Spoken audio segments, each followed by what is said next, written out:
भगवान की जय.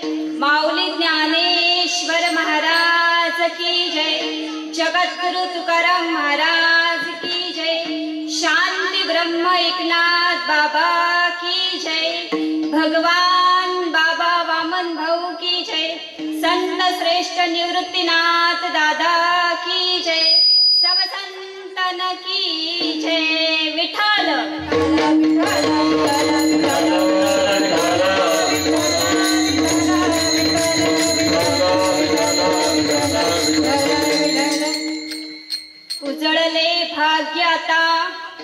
उजळले भाग्याता अवघी चिंता ही वारली. संत दर्शनी हा लाभ पद्मनाभ जोडीला. संपुष्ट हे हृदय पेटी करुणी पोटी साठवू. तुका म्हणे होता ठेवा तो या भावा सापडला. संत दर्शनी हा लाभ पद्मनाभ जोडीला. ओम नमोजी अद्या श्री वेद प्रतिपाद्या. जय जय स्वसन वेद्या आत्मरूपः. देवा तुची गणेशु सकलार्थमती प्रकाशु. म्हणे निवृत्ती दासु अवधारी जोजी. महायोग पीठे तठे भीमरथ्या. वरं पुंडरीकाय दातुं मुनीन्द्रे. समागत्य तिष्ठन्तमानन्द कंदं. परब्रह्मलिंगं भजे पांडुरंगा.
त्यांच्या कृपादाने कथेचा विस्तारू.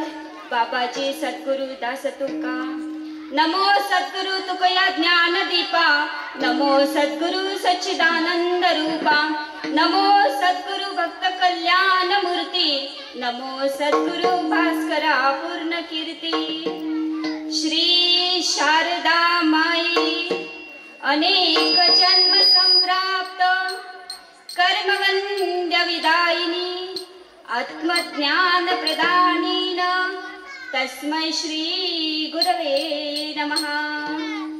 सदाशिव समारंभ व्यास शंकर मध्यमा. तस्मै श्री आचार्य पर्यंताया वंदे गुरु परंपरा. जयांचे केलिया स्मरण होय सकळ विद्येंचे अधिकरण. तेची बंधू श्री चरण ते श्री गुरूंचे नमस्कारोनी आता. श्री श्री सद्गुरुवे नमः. सद्गुरु भीमाई महाराज की जय. नमामि सद्गुरु शांतं सच्चिदानंद विग्रहं. पूर्ण ब्रह्म परानंदम ईश आळंदी वल्लभम. माधुर्य रस कल्लोळां शिवशक्ती करूपिणीं. अमृतानुभवार्थाय वंदे ज्ञानेश नंदिनीं. नित्यप्रति आराध्य श्री सीताराम चरणा रविंदम. आराध्य श्री राधाजी गोपाल कृष्ण भगवान की जय. जय जय श्री राधे. जय जय श्री राधे.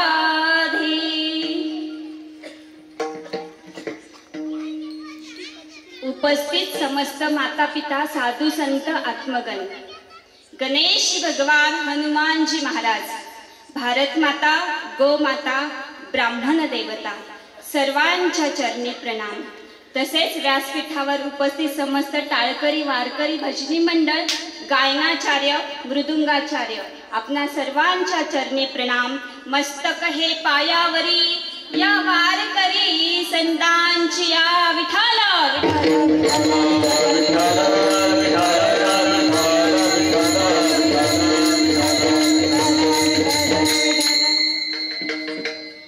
उजळले भाग्याता, उजळले भाग्याता, अवघी चिंता ही वारली, संत दर्शनी हा लाभ, पद्मनाभ जोडीला, संपुष्ट हे हृदय पेटी, करुणी पोटी साठवू, तुका म्हणे होता ठेवा, तो या भावा सापडला, संत दर्शनी हा लाभ, पद्मनाभ जोडीला। प्रस्तुत स्थळी प्राप्त प्रसंगी कीर्तन रूपी सेवेसाठी निवडलेला अभंग श्री महान भगवत भक्त, श्री महान संत, वैराग्याची महान मूर्ती, वैराग्याचं ज्वलंत प्रतीक असणारे आणि सहदेव वैकुंठाला जाणारे श्री संत श्रेष्ठ जगद्गुरु तुकोबराय यांच्या 4 चरणांचा संत भेटीच्या लाभाचा अनुभव व्यक्त करणारा असंभ अभंग आज सेवेकरता घेतलेला आहे। विठाल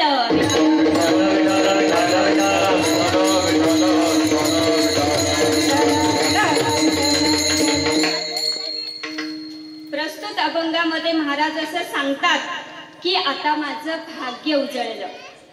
भाग्य उजळलं म्हणजे काय? आता माझी चिंता वारली, अवघी चिंता ही वारली। वारली म्हणजे जळून खाक झाली, आणि जळून खाक झालेली वस्तू पुन्हा उत्पन्न होत नाही। आणि महाराज म्हणतात की ती चिंताच आता माझ्या आयुष्यात राहिली नाही। आता महाराज, परमार्थ करणाऱ्या माणसाला कशाची चिंता असते? परमार्थ करणाऱ्या माणसाला कशाची चिंता असते? तर परमार्थ करणाऱ्या माणसाला परमात्मा प्राप्तीच्या भेटीची चिंता असते। आणि महाराज म्हणतात की ती चिंताच आता माझ्या आयुष्यात राहिली नाही। भाग्य उजळलं, पण महाराज तुमचं भाग्य उजळलं म्हणता, चिंता नाहीशी झाली म्हणतात, पण त्याने तुम्हाला काय लाभ झाला? महाराज म्हणतात संतांचं दर्शन झालं, संत दर्शनी हा लाभ, संतांचं दर्शन झालं, सद्गुरूंची भेट झाली, गुरूंची भेट झाली, आणि त्याच्यामुळे मला पद्मनाभ म्हणजे ज्याच्या नाभीतून कमळ उमललंय असा तो पद्मनाभ, तो पांडुरंग परमात्मा, तो हरी मला जोडला गेला, प्राप्त झाला। महाराज तुमचं भाग्य उजळलं, चिंता नाहीशी झाली, संतांचं दर्शन झालं, सद्गुरूंची भेट झाली, पांडुरंग परमात्मा जोडला गेला, प्राप्त झाला म्हणता महाराज, कळलं, समजलं, पण तो जोडलेला भगवंत तुम्ही ठेवला तरी कुठे? महाराज म्हणतात तो जोडलेला भगवंत मी माझ्या हृदयात साठवून ठेवला, एवढा प्रभू भावेतेने संपुष्टी राहावे, तो जोडलेला भगवंत मी माझ्या हृदयात साठवून ठेवला। आणि शेवटच्या चरणामध्ये महाराज असं सांगतात की तो दैवाचा ठेवा आमच्याकडे आधीपासूनच होता, पण अज्ञानामुळे दिसत नव्हता। जेव्हा गुरूंची भेट झाली, सद्गुरूंची भेट झाली, त्याच्यामुळे तो आमच्या मनातलं अज्ञान दूर झालं आणि तो ठेवा आम्हाला सहज प्राप्त झाला। तुका म्हणे होता ठेवा, तो या भावा सापडला। आता महाराज, सापडला हा शब्द कधी समोर येतो? सापडला हा शब्द कधी समोर येतो? जेव्हा आपल्या जवळ एखादी वस्तू असते, असलेली वस्तू हरवते आणि हरवल्याच्या नंतर ती सापडते, पण वस्तू सापडण्यासाठी ती आधी आपल्या जवळ असावी लागते की नाही? म्हणजे ती वस्तू आधी आपल्या जवळ असावी लागते, वस्तू असते तेव्हा हरवते आणि हरवल्याच्या नंतर ती सापडते। मग महाराज म्हणतात की तो दैवाचा ठेवा आमच्याकडे आधीपासूनच होता, पण अज्ञानामुळे दिसत नव्हता। जेव्हा गुरूंची भेट झाली, सद्गुरूंची भेट झाली, अज्ञान दूर झालं आणि पूर्वजांच्या पूर्वपुण्याईमुळे आम्हाला तो ठेवा सहज प्राप्त झाला. असा या अभंगाचा गोड भावार्थ. विठाल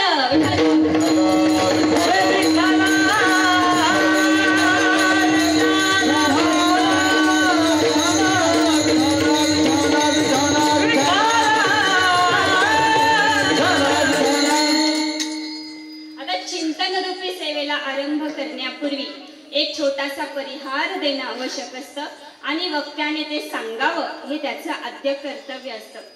प्रभू श्री रामचंद्रांच्या पदपावन स्पर्शाने पुनीत झालेली ही सोनगिरीची भूमी आणि ह्या ठिकाणी पांडुरंगाच्या असीम कृपेने साधू संतांच्या कृपा आशीर्वादाने आयोजक नियोजक यांच्या मार्गदर्शनाखाली तसेच गावकऱ्यांच्या सहकार्यातून सुंदर असं भव्य दिव्य सप्ताहाचं आयोजन या ठिकाणी करण्यात आलेलं आहे आणि त्यानिमित्ताने दुसऱ्या दिवसाची सेवा माझ्याकडे सुपूर्द करण्यात आलेली आहे. यथामती यथावकाश अल्पशा नियोजित वेळेत चिंतन करण्याचा प्रयत्न असेल. विठाल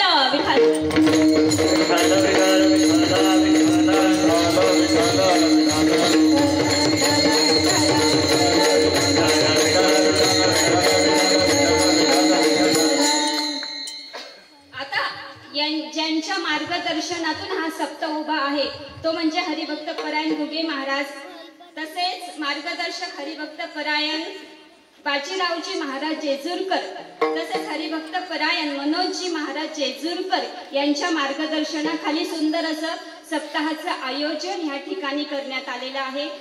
सुंदर अशी पक्वाचावरती सुंदर अशी साथ आम्हाला जे देतात ते म्हणजे आमचे हरिभक्त परायण संतोषजी महाराज दाठे, तसेच हरिभक्त परायण युवराजजी महाराज बोरस्ते अशी सुंदर अशी आम्हाला पक्वाजावरती साथ देतात.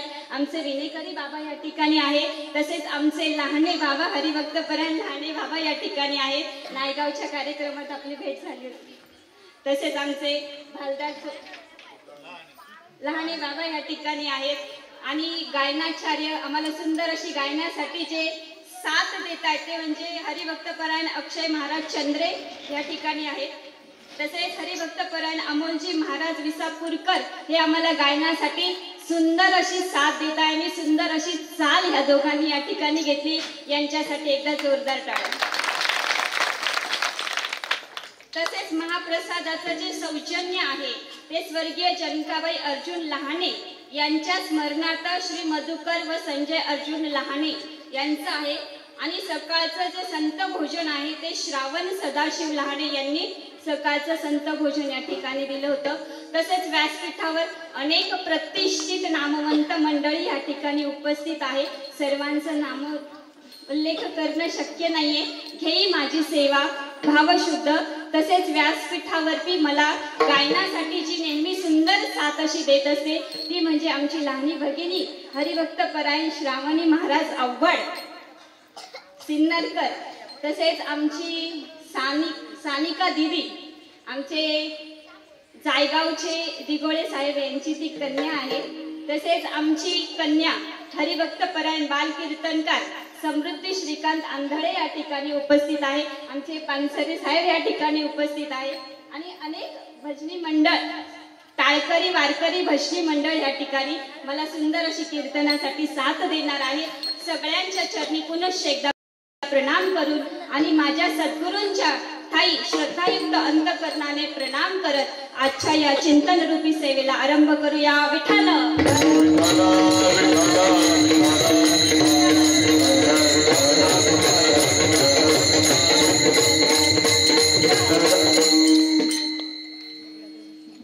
आता चिंतन रूपी सेवेला आरंभ करण्यापूर्वी मी नेहमी 3 गोष्टी सांगत असते आणि आवर्जून सांगावंसं वाटतं. कथा कीर्तन प्रवचनाची सुरुवातच ह्या 3 गोष्टींनी होत असते आणि त्या 3 गोष्टी आपल्या परिचयाच्या आहेत. आपणास ठाऊक आहे आपण ती कृतीही करत असतो पण त्या कृती करण्यामागचा खरा भावार्थ आपल्याला माहित नाही. आता अभंग सोडवण्याच्या आधी त्याचा भावार्थ सांगणं महत्वाचं असतं. तसंच आपण जी कृती करत असतो त्याच्या मागचं खरं कारण सुद्धा ठाऊक असायला हवं. आणि बाबा त्या 3 गोष्टी अशा आहेत. एक म्हणजे लक्ष आहे, जागे हात आणि ऐकताय ना. आता तुम्ही म्हणाल तन्वीताई ह्या तिन्ही गोष्टींसाठीच आम्ही इथे आणि तुम्हाला बोलवलेच त्याच्यासाठी. म्हणणे तुमचं लक्ष आहे, तुम्ही जागे आहात, तुम्ही ऐकताय, ठाऊक आहे महाराज. पण खरं ह्या तीन गोष्टींचा अर्थ हा होतो. लक्ष आहे ना याचा अर्थ खरा असा होतो माता भगिनींनो, आपलं लक्ष जर आपल्या लक्षावरती असेल तर यश आपल्यापासून दूर नाही. आणि आपलं लक्ष जर आपल्या लक्षावरती असेल तर तो भगवंत आपल्यापासून दूर नाही. म्हणून लक्ष आहे ना. 2 जागे आहात ना बाबा. काही नाही तन्वीताई, फक्त हळू वाऱ्याची झुळूक आली की असं होत ना. पण जागे आहात ना याचा अर्थ नुसतं दृष्टीने डोळ्याने पाहणं म्हणजे जागं राहणं नाही, तर आपण आपल्या धर्मासाठी किती जागे आहोत, आपण आपल्या माणसांसाठी किती जागे आहोत, आणि आपण आपल्या संस्कृतीसाठी किती जागे आहोत हे महत्वाचं आहे. जपायचंय आपल्या माणसांना, जपायचंय आपल्या संस्कृतीला, जपायचंय आपल्या धर्माला. कारण गेलेली वेळ आणि गेलेला माणूस पालन धर्माचे पालन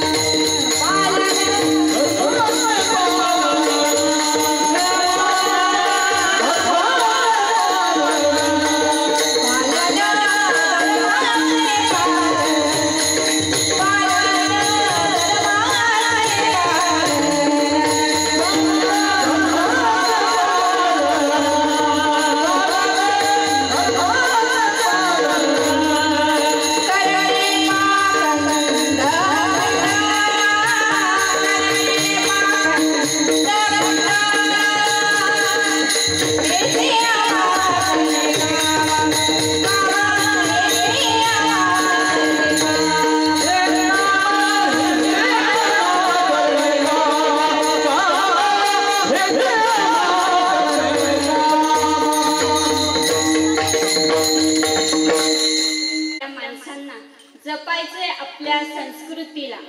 बाबा महिला मंडळ जपायचंय आपल्या संस्कृतीला. कारण आपल्या पोशाखामुळे जर कुणाच्या तरी मनामध्ये वासना निर्माण होणार असेल तर ती आपली संस्कृती नाही. आपली संस्कृती काय? आपल्या मुलांना काय शिकवायचंय? आपल्या मुलांना धर्म शिकवायचाय, आपल्या मुलांना आपली संस्कृती शिकवायची, आपल्या मुलांना आपले सण वार व्रत वैकल्य शिकवायचे. ही आपली संस्कृती आहे. जपायचे आपल्या माणसांना, जपायचे आपल्या संस्कृतीला आणि जपायचे आपल्या धर्माला. आणि आमचा धर्म सांगण्यासाठी आता आम्हाला बाबा अधिवेशन घ्यावे लागतायत. याच्यापेक्षा मोठी शोकांतिका काय? जपायचे आपल्या धर्माला. भगवान श्रीकृष्ण सांगतात धर्म रक्षन्ति रक्षिता. तुम्ही धर्माचं रक्षण करा, धर्म तुमचं रक्षण करेल. आणि आपला एकच धर्म आहे, तो म्हणजे हिंदू सनातन संस्कृती. जपायचे आपल्या धर्माला. कारण धर्माचं संकट आज हे आपल्या गावाच्या वेशीवर आहे. सावध व्हा. ते जर का तुमच्या उंबरठ्यापर्यंत आलं ना तर तुम्ही काहीच करू शकत नाही. जपायचंय आपल्या धर्माला. धर्मराज युधिष्ठिरांना एकदा प्रश्न विचारण्यात आला होता, धर्मराज धर्म म्हणजे काय एका शब्दात सांगा. तेव्हा धर्मराज म्हणाले होते धर्म म्हणजे सायुज्यता. आणि सायुज्यता म्हणजे जागं राहणं आपल्या धर्मासाठी, आपल्या माणसांसाठी आणि आपल्या संस्कृतीसाठी. आणि तिसरं ऐकताय ना, श्रवण. आणि ऐकताय ना याचा अर्थ असा होतो बाबा, आपल्याला जर एक चांगलं नेतृत्व करायचं असेल, आपल्याला एक चांगलं लीडर बनायचं असेल तर आपल्याला आधी एक चांगलं लिसनर बनावं लागतं. मलाही तुमच्या पुढे बोलण्याआधी माझ्या गुरूंनी सांगितलेला, माझ्या सद्गुरूंनी सांगितलेला उपदेश